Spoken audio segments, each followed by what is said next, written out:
안녕하십니까. 오늘 시편 7편 6절부터 9절까지 읽겠습니다. 여호와여 진노로 일어나사 내 대적들의 노를 막으시며 나를 위하여 깨소서. 주께서 심판을 명하셨나이다. 민족들의 집회로 주를 두르게 하시고 그 위 높은 자리에 돌아오소서. 여호와께서 만민에게 심판을 행하시오니 여호와여 나의 의와 내게 있는 성실함을 따라 나를 판단하소서. 악인의 악을 끊고 의인을 세우소서. 의로우신 하나님이 사람의 심장을 감찰하시나이다. 시편 7편은 긴 시가 아니라 짧은 시입니다. 그럼에도 불구하고 심판이나 죄, 회개, 의 이런 아주 복음적인 단어가 골고루 등장을 하고 있습니다. 그래서 오늘은 심판에 대한 말씀을 같이 나누도록 하겠습니다.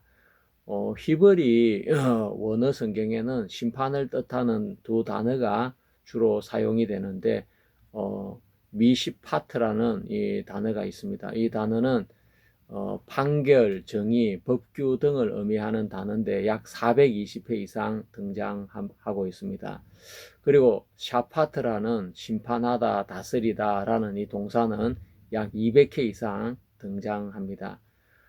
전체 성경에서는 한 850회 정도 이렇게 심판이나 판단을 뜻하는 이 단어가 등장을 하면서 그 중에 한 60%는 하나님의 심판, 40%는 인간의 심판에 해당이 되고 있습니다.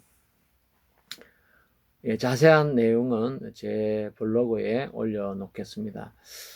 창세기 3장에는 인간이 최초로 범죄하는 이야기와 또 하나님이 이에 대한 심판을 내리시는 이야기가 자세하게 기록이 되어 있습니다. 모든 사람이 대부분 알고 있는 금단의 열매인 선악을 알게 하는 나무 실과를 우리 인류의 조상은 따먹게 됩니다. 왜 하나님은 많은 것들 중에서 선악을 알게 하는 나무 실과를 금하셨을까요? 그것은 바로 인간이 선과 악을 알게 하는 실과를 따먹는 순간 하나님의 선악이 아니라 자기의 선악의 기준을 가지고 살기 때문에 그런 것입니다. 그것은 하나님과 다른 기준을 말하고 하나님과 다른 가치관, 하나님과 다른 삶의 방향성을 말해주고 있는데 이것은 바로 하나님과의 이별을 말해주는 것입니다. 우리는 시편 4편에서 토보에 대해서 배웠습니다. 그때 부분을 잘 생각해 보시면 더 깊이 이해할 수 있을 것입니다. 선악을 알게 하는 실과를 따먹은 인간은 하나님과 다른 생각을 품고 다른 길을 걷게 되었습니다. 인간을 사랑하신 하나님은 인간과 함께 하고 싶었는데 하나님과 생각이 달라지면서 하나님과 다른 세계에서 인간이 사는 것을 보시고 하나님은 너무 큰 슬픔과 애통함을 가지게 된 것입니다. 그것은 마침 중학생이 어느 날 아버지에게 찾아와서 아버지 저 오늘 집 나가겠습니다. 왜 그러는데 저는 아버지하고 생각이 너무 차이가 나고 세대 차이가 나서 아버지하고 제 더 이상 살 수가 없습니다 하고 하면서 그 아이가 집을 나서서 자기 또래의 친구들하고 어울려 다니면서 정말 밤에 집에도 들어오지 않고 학교도 다니지 않고 친구들과 싸돌아 다니고 한다면 그 부모의 마음은 정말 미칠 지경이 아니겠습니까? 저는 제 주변에서 정말 자식을 인해서 그렇게 고통을 당하는 부모들을 많이 보게 되었습니다. 특히 중학생이 되면 아이들이 이렇게 사고적으로 큰 변화가 찾아오게 되어지고 또 호기심이나 독립심, 또 부모에 대한 반항심, 또 기성세대에 대한 반항심, 또 여러 가지 뭐 자립하고 싶은 어떤 그런 폭풍과 같은 유혹들이 밀려오면서 그 질풍노도의 시기를 맞이하게 되는 것입니다. 그런 아이들은 정말 집에서 부모들이 아무리 사정을 하고 부탁을 하고 집에 잡아두려고 해도 그 어두운 밤 거리로 뛰쳐나와서 친구들과 어울려 다니면서 그것을 그렇게 기뻐하고 즐거워하는데, 예, 정말 부모들은 미칠 지경이 되는 것입니다. 그것은 바로 부모가 가지고 있는 가치관과 자식들이 가지고 있는 가치관이 다르기 때문에, 데리고 와도 또 아이들은 얼마 안 있으면 또 집을 나가게 되어지는 것입니다. 야, 정말 생각 하나를 바꿀 수 있다면 너무 좋을 텐데, 인간이 할 수 없는 일은 내 자식이지만 그 자식이 가지고 있는 생각이나 기준이나 가치관을 부모가 바꿀 수 없다는 것입니다. 예, 아담의 범죄가 바로 그와 같은 것입니다. 아담이 뭐 도둑질을 했거나 간음을 했거나 살인을 했거나 그렇다면 그것이 잘못됐다고 이야기해 줄 수 있지만, 그 선악을 알게 한 실과를 따먹으면서 하나님의 토보와 하나님의 라를 버리고 자신의 토보와 자신의 라를 가지고 그것을 따라 인간이 살아갈 때, 무슨 방법으로 하나님은 그 다른 생각, 다른 기준, 다른 가치관을 가지고 있는 인간과 같이 살 수가 있겠습니까? 그래서 정말 하나님의 마음은 더 아플 수밖에 없었던 것입니다. 하나님께서 창세기 3장에 아담과 하와에게 물으셨습니다. 아담아, 네가 어디 있느냐? 정말 이 질문은 범죄한 이후에 아담을 향한 하나님의 최초의 질문이면서, 그 질문 한마디 속에는 하나님의 깊은 감정이, 탄식이 숨겨져 있는 걸 알 수가 있습니다. 아담아, 네가 어디 있느냐? 하나님이 정말 아담이 어딘지 몰라서 그렇게 물었겠습니까? 저는 그렇게 생각하지 않습니다. 하나님 아담이 어딘지 알고 계시지만, 정말 이제 하나님은 아담이 다시는 하나님과 같아질 수 없는 다른 생각 속에서, 다른 가치관 속에서, 다른 생각 속에 살고 있는 그것을 보시고 깊은 절규를 하고 계신 거라고 저는 생각하고 있습니다. 아담아, 네가 어디 있느냐? 예, 정말 아담을 잃어버린 하나님의 통함을, 또 상실감을 표현해 주고 있는 단어인 것입니다. 여자의 후손이 뱀의 머리를 상하게 할 것이다. 이 표현 속에서 뱀의 머리를 여자의 후손인 예수 그리스도를 통해서 박살을 낼 것이다. 깨트려 버릴 것이다. 그런 의미인데, 그것은 바로 이 뱀은 인류를 죄악 속에 빠뜨린 사단의 정체를 말하고 있는데, 그 뱀의 머리를 향한, 사탄을 향한 하나님의 분노가 하나님의 그 구속의 계획 속에 들어 있는 걸 볼 수 있습니다. 우리가 가치관의 변화, 말씀을 믿는 자에게 일어나는 그 생각의 변화가 얼마나 놀라운 것인지를 우리는 세계 최고의 부자 록펠로를 통해서 알 수 있습니다. 록펠로의 어머니는 개신교 위그노파였는데, 그는 프랑스에 있다가 종교의 자유를 찾아 미국으로 넘어와서 그리고 결혼을 하고 또 록펠러를 낳고 키우고 이렇게 하면서 침례교회를 아주 열심히 다녔다고 합니다.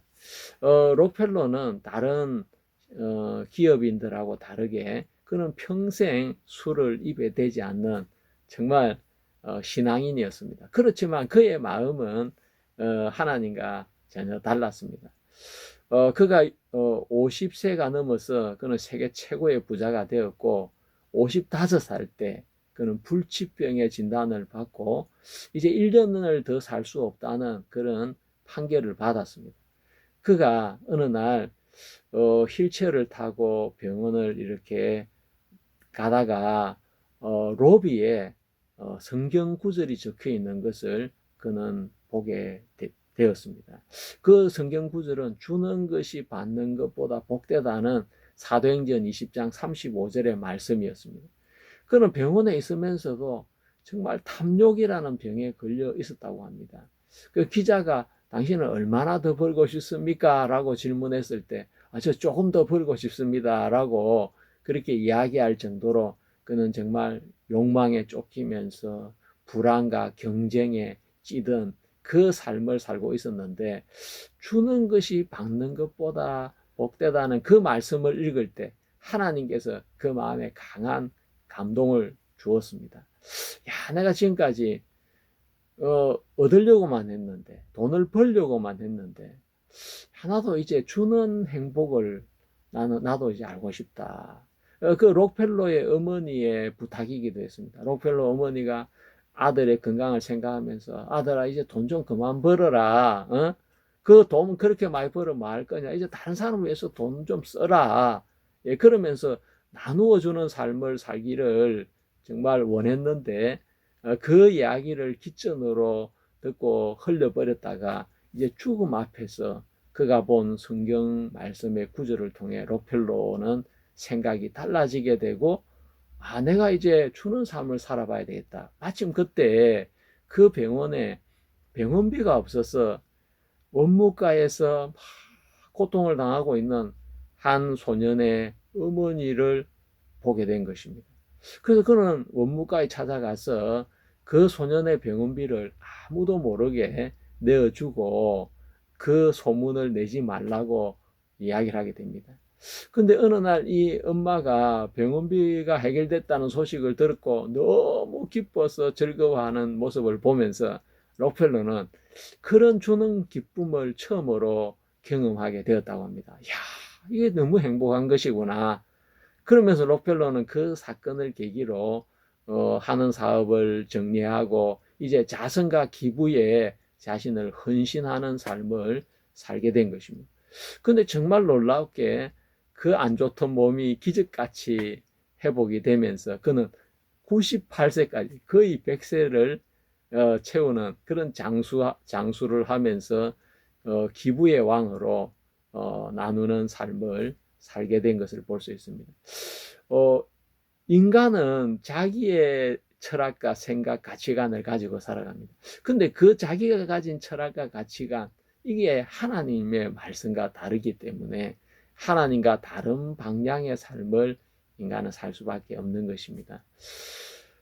우리가 하나님과 같아지려고 하면 내 가치관, 내 철학, 내 생각이 틀린 것을 알고 하나님의 철학, 하나님의 말씀으로, 하나님의 가치관으로, 하나님의 기준으로 돌아와야 되는 것입니다. 그것이 하나님의 토보인 것입니다. 말씀으로 돌아오는 세계. 내 생각의 세계에서 말씀의 세계로 돌아오는 그것이 바로 참된 회개인 것입니다. 하나님은 우리에게 그 기회를 주시기 위해서 아담과 하와에게 정말 땅에서 수고하고 고생하고 헛되고 그렇게 살게 하면서 참되신 하나님 앞으로 돌아오기를 원하고 계신 것입니다. 그래서 창세기 3장 22절에는 하나님의 염려가 나타나는 걸 볼 수 있습니다. 인간이 선악을 알게 한 실과를 따먹고 자신의 선과 악을 가지게 되었는데 생명나무 실과까지 따먹으면 그 상태로 영원히 살게 되기 때문에 그것은 바로 하나님과 영원한 이별을 이야기하는 것입니다. 그래서 하나님은 그 생명나무로 가는 길을 막았습니다. 왜? 인간이 자신의 선악을 가지고 영원히 하나님과 떨어져 살기를 하나님은 원치 않으셨던 것입니다. 하나님은 어떻게 해서든지 인간이 자신의 토벌을 버리고 자신의 라를 버리고 하나님의 토벌와 하나님의 라에게로 돌아오기를 원하셨던 것입니다. 자, 우리가 창세기 6장에는 정말 인류의 심판을 예고하는 예고편이 하나 일어나는데 그것은 바로 노아 시대의 대홍수의 심판입니다. 그런데 거기나 심판을 내리시는 하나님의 마음이 너무 적나라하게 표현이 되어 있습니다.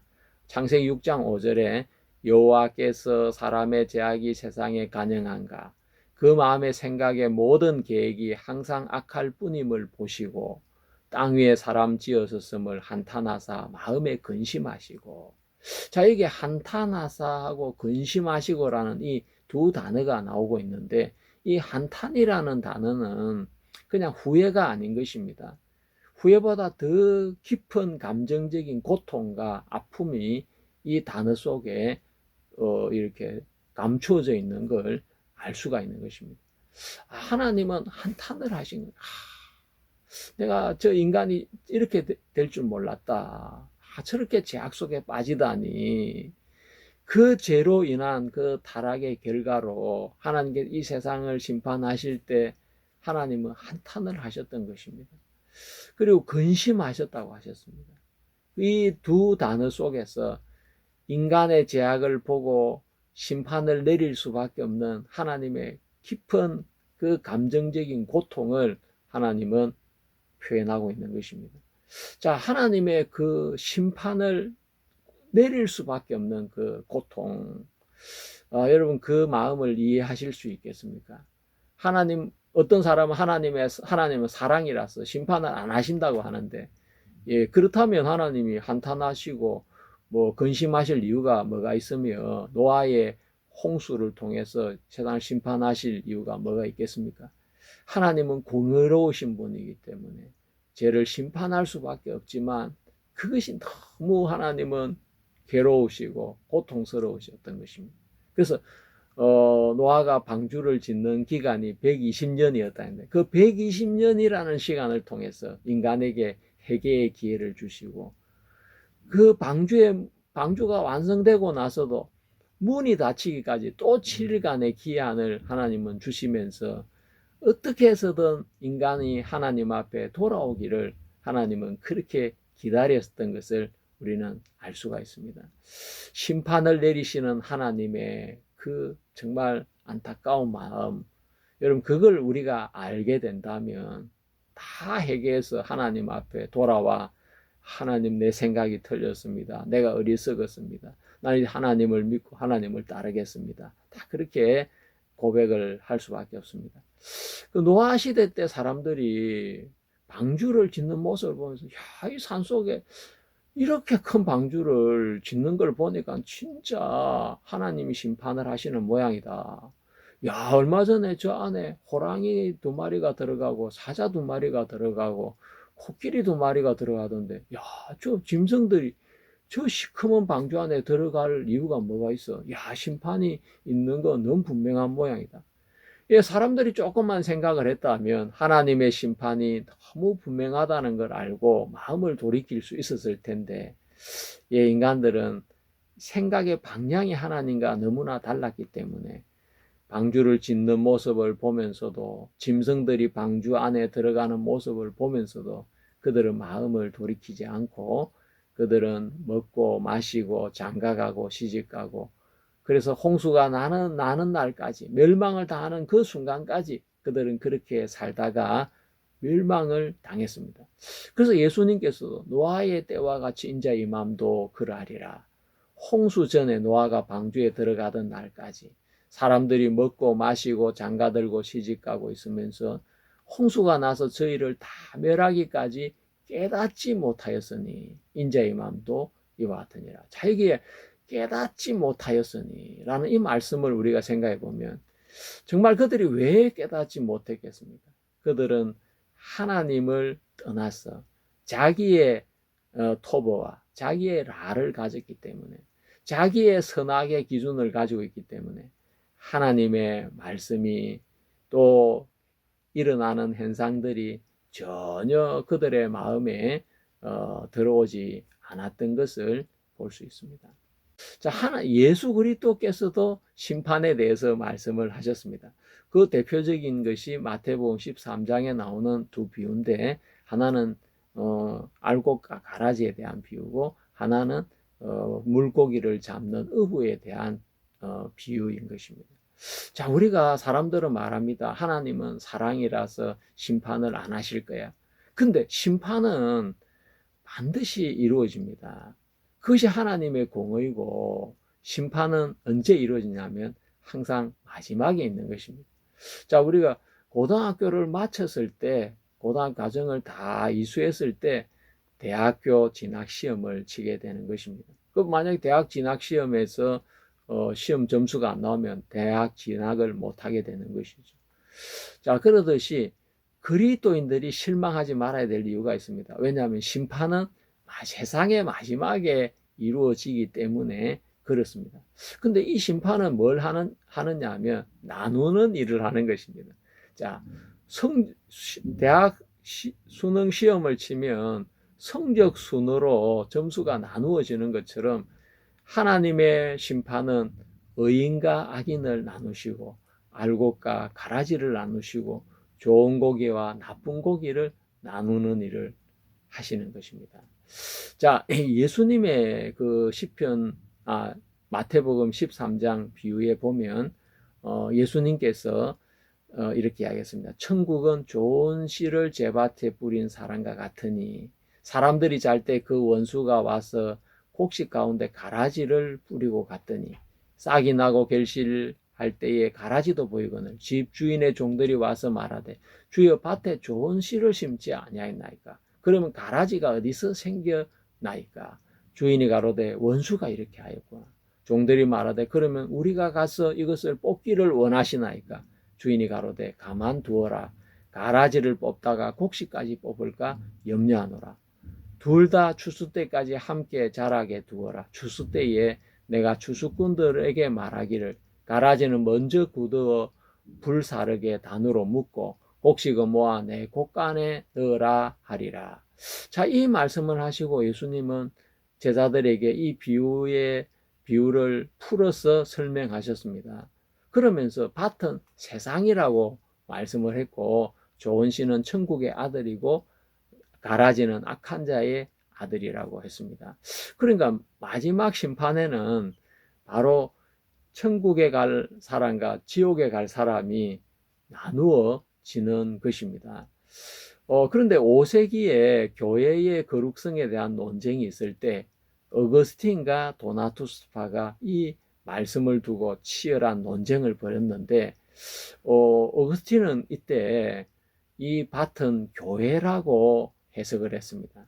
근데 분명히 예수님께서 밭은 세상이라고 말씀을 했음에도 불구하고 그는 밭을 세상으로 비유해서 교회로 비유해서 교회 안에는 거듭난 사람도 있고 거듭나지 못한 사람도 있는데 그건 우리가 갈라낼 일이 아니고 마지막 때 하나님께서 하실 일이라고 이야기했습니다. 그리고 그 논쟁이 이렇게 너무 치열해서 결론이 나지 않으니까 그 결론을 내린 사람은 황제의 대리인이 결론을 내렸습니다. 여러분 정말 말도 안 되는 소리 아닙니까? 왜 종교의 문제, 신앙의 문제, 성경의 말씀을 가지고 목회자들끼리 다툼과 변론을 나누는데 신앙에 대해서 전혀 아는 것이 없는 황제의 대리인이 감히 그 가운데 끼어들어서 마지막 최종 판결을 내릴 수가 있습니까? 그러니까 그 판결 자체가 위법한 판결인 것을 알 수가 있습니다.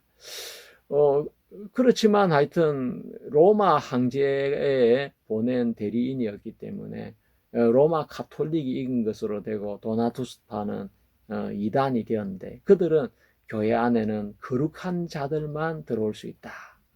그렇게 이야기했습니다. 자, 여러분은 어떻게 생각하십니까? 정말 이 밭은 세상이라고 했는데 이것이 교회를 이야기합니까? 세상을 이야기합니까?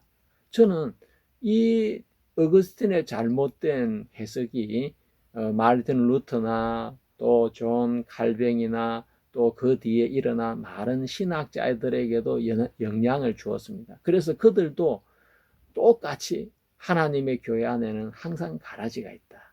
근데 사람의 손으로 미리 뽑으면 안 된다. 참된 밀까지 상하게 된다. 그러면서 교회 안에 잘못된 구원받지 못한 사람들도 같이 있을 수 있다는 어떤 이중적인 교회론을 그들은 주장했습니다. 칼뱅도 보이는 교회가 있고 보이지 않는 교회가 있다고 하면서 교회 안에는 참된 성도만 있는 것이 아니고 거짓된 신자들도 있는데 그것이 공존하는 것이 하나님의 섭리고 마지막 추수 때에 하나님의 최종 심판에서 그것이 나누어진다라고 그렇게 해석을 했습니다. 예, 그들의 해석은 성경을 잘못 해석한 데서 시작이 되었습니다. 예수님께서는 분명히 비유를 해석하시면서 밭은 세상이요. 세상 안에 거듭난 사람과 거듭나지 못한 사람이 있다는 것이지 교회 안에 거듭난 사람과 거듭나지 못한 사람이 섞여 있는 그것이 진짜 교회다. 그 이야기는 아닌 것이죠. 우리가 그 예수님의 다른 말씀을 볼 때도 그것을 세상으로 봐야 맞지 교회로 봐야 맞는 것이 아닙니다. 예수님께서 요한복음 17장에 이렇게 말씀하셨습니다. 내가 비옵는 것은 저희를 세상에서 데려가시기 위함이 아니요 오직 악에 빠지지 않게 보존하기 위함이니라. 내가 세상에 속하지 아니함과 같이 저희도 세상에 속하지 아니하여 삼나이다. 저희를 진리로 거룩하게 하옵소서. 하나님의 말씀은 진리니다. 예수님의 말씀에 계속해서 거룩한 자, 세상에 속하지 아니한 자와 세상에 속한 자로 나누고 있고, 사도 바울도 마찬가지로 그렇게 말씀했습니다. 고린도 전서 3장 16절에 너희가 하나님의 성전인 것과 하나님의 성령이 너희 안에 거하시는 것을 알지 못하느뇨. 자, 이거는 그 교회를 향해서 보낸 편지입니다. 교회 안에 있는 성도들은 하나님의 성전이고 성령이 그 안에 거하고 있는 사람들입니다. 누구든지 하나님의 성전을 더럽히면 하나님이 그 사람을 멸하시리라. 하나님의 성전은 거룩하니 너희도 그러하니라. 자, 분명히 교회를 향해서 교회는 거룩하다고 이야기를 하고 있습니다. 근데 어떻게 죄인과 거룩한 자가 같이 섞여 있습니까? 그러니까 예수님의 해석처럼 이 비유는 교회에 대한 비유가 아니고 세상에 대한 비유인데, 어거스틴이 이 비유를 교회라고 해석함으로써 교회는 그때부터 죄인을 그냥 회개하지 않고도 받아주게 되고, 그래서 교회 안에서 거듭난 사람과 거듭나지 못한 사람이 섞이게 되면서 그런 전통이 정말 개신교 안에도 흘러 들어와서 오늘날 많은 개신교 안에 있는 사람들이 거듭나지 못한 상태에 있으면서도 아무 문제로 여기지 않고 살아가고 있는 것입니다. 마지막 날 하나님이 심판하실 때 그들을 분별하신다면 그 교회 안에 있을 가치가 뭐가 있겠습니까? 그것은 바로 예수님의 말씀과도 위배되고 사도 바울이 한 말씀하고도 위배가 되는 것입니다. 하나님의 성전은 거룩하니 너희도 그러하니라. 예, 거룩한 자들이 바로 이 교회의 구성원인데, 어거스틴이 성경을 잘못 해석함으로써 이 개신교회 자체도 아주 혼잡한 교회가 되고 거듭나지 못한 사람을 그대로 받아들이는 그런 교회가 되고 말았던 것입니다. 우리가 마지막으로 정말 하나님은 심판을 기뻐하시는 분이 아닙니다. 그래서 심판을 최대한 미루시는 분인데 그것은 창세기 15장 16절에도 나타나 있습니다. 그래서 이 아모리 사람들의 제약이 아직 가능하지 않았기 때문에 하나님은 그 가나안 땅을 아브라함에게 약속하신 후에 400년 뒤에 그 약속대로 가나안 땅을 주시겠다고 말씀을 하셨습니다. 정말 400년 뒤에 이스라엘 백성들이 출애굽한 후에 가나안에 들어가서 가나안 땅을 얻게 되어지는 과정이 성경에 자세하게 나오고 있습니다. 사람들이 하나님을 오해하고 있는 것은 정말 전도서 8장 11절에도 나오고 있는데, 악한 일의 징벌이 속히 실행되지 않으므로 인생들이 악을 행하기에 담대하도다. 예, 하나님은 정말 심판을 내리시는 너무 가슴 아프시기 때문에 자기가 사랑하는 그 인생들을 향해 오래 참으시고 또 오래 참으시면서 심판을 미루시는데, 그것은 사랑의 표현이신 것이지 심판을 안 하시겠다는 표현은 절대 아니신 것입니다. 또 베드로후서 3장 9절에 이렇게 말씀을 했습니다. 주의 약속은 어떤 이에 더디다고 생각한 것 같이 더딘 것이 아니라 오직 너희를 대하여 오래 참으사 아무도 멸망치 않고 다 회개하기에 이르기를 원하시느니라. 그러니까 심판을 한다 해놓고 안 하시는 것이 아니라 반드시 하나님은 심판을 하시는데 마지막에 마지막까지 하나님은 돌이키기를 기다리고 계신 것입니다. 그러니까 요한계시록 22장 15절에는 끝까지 회개하지 않는 자들의 마지막 그 결론이 나오고 있습니다. 그들은 정말 하나님이 준비해 놓은 그 잔치에 들어가지 못하고 영원히 하나님에게 분리되어 살 수밖에 없다는 것을 선포하고 계신 것입니다. 예, 하나님의 심판은 반드시 이루어집니다. 단지 제일 마지막에 이루어지는 것이고, 하나님은 끝까지 참고 기다리시는 것이고, 그 기간 동안 우리가 하나님 앞으로 회개하여 돌아오기를 원하고 계신 것입니다. 그래서 하나님의 마음과 내 마음이 같아졌을 때 정말 하나님은 그때 우리를 통해 일하시고 나타나기를 원하시는 것입니다. 감사합니다. 또 다음 시간에 죄에 대해서 말씀을 나누겠습니다. 감사합니다.